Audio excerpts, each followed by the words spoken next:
So what's up everyone? It's a boat depend on all the way from Hot City Bouleva. So हामी चाहिँ आज पोखराको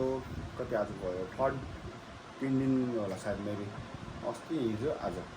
2 दिन मात्र बस्यो पोखरा अनि त्यसपछि आज हामी चाहिँ घरतिर जान लागेको होइन अनि हिजो चाहिँ त्यही बाइक हल्काफुल्का प्रब्लम आएर हल्काफुल्का त्यो बिजी भयो अनि अस्ति चाहिँ हल्काफुल्का गएको थियो होइन हाम्रो हेम्जा साइडतिर विली सुइली हान्न केटाहरू छौँ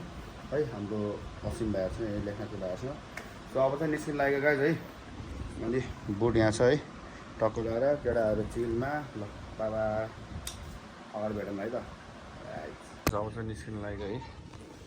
रुम चेक आउट भइसक्यो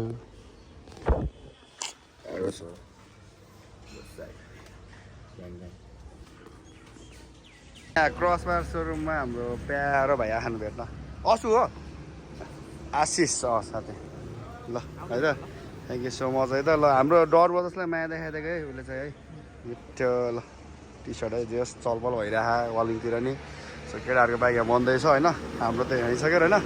ऊ साथी हो कफी सपमा गएर बस्दाखेरि सब एकछिनमा बसेर निस्किने कति कन्टिन्यू हामीले जानेहरू होइन बाइक पनि भइहाल्नुहुन्न सो यो बाइक पनि अख्खा रहेछ यार पुरै फुल ब्ल्याक बडी क्या यहाँ बसिन्छ होइन अब फोटोसोटो हानेर चल्दिने है साथी है फोटो त के हान्ने फोटो हानेछ अब भेजा अब निस्किन लागेको यहाँबाट फोटोसोटो हान्ने अब धेरै बेर लेट नगरौँ होइन ढिलो पनि भइसक्यो लास्टै अति बाइक अब उतातिर छ यहाँबाट देखेन कि गाडीले छेक्दैछ क्या ठ्याक्क ठ्याक्क त्यहाँनिर ठाउँ बवाल छ तर यहाँ सो अब निस्किनु पऱ्यो है त ल त्यो अलरेडी गाइज यो चाहिँ बवाल रहेछ ठाउँ छ होइन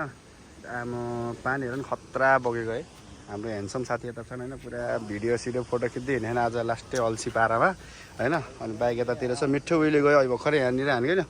उतादेखि उता झन्डै जोतेर भित्तातिर गएर र अब चाहिँ निस्किनु पर्छ है धेरै नै ढिला भइसक्यो अब त्यही डरा डरा हिँड्नु परेछ अब निस्किनु पर्छ सो भाइलाई थ्याङ्क यू सो मच है भाइ है ल माया छ है भाइहरूलाई ल भाइ ल निस्कियो है त भाइ है अब है ल